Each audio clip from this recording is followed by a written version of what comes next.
మనకు స్వాతంత్రం వచ్చి 75 సంవత్సరాలు అయింది. మనము పాకిస్తాన్ తోటి ఎప్పటికీ బాధలు పడుతూనే ఉన్నాం. ఉగ్రవాదులతో వాళ్ళు పోషిస్తూనే ఉన్నారు. మనం ప్రధానమంత్రికి ఒకటే మేము మనవి చేస్తున్నాం అందరికీ, మోడీజీ पाकिस्तान उग्रवादों को खत्म करो, कुचल कुचल के रख दो, एक जिंदगी में फिर अपना भारत का तरफ नहीं देख रहा हो लोग. उग्रवादों को पूरा पाकिस्तान ప్రపంచంలో చిత్రపటంలోనే పాకిస్తాన్ కనిపిస్తుంది. నెక్స్ట్ మనం 75 సంవత్సరాల మంది బాధపెడుతున్నారు. మనం ఇక భరించలేము. మనం ఇక ఓపిక లేదు మనకు.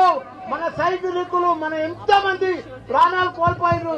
ఈ రోజు కూడా మన తెలుగు బిడ్డ మురళీ నాయక్ గారు చనిపోయారు. ఆయనకు కూడా పెద్ద ఎత్తున సంతానం. ఆయన మనం ఎంత ఇచ్చినా ఆయన లోటు తీర్చలేము.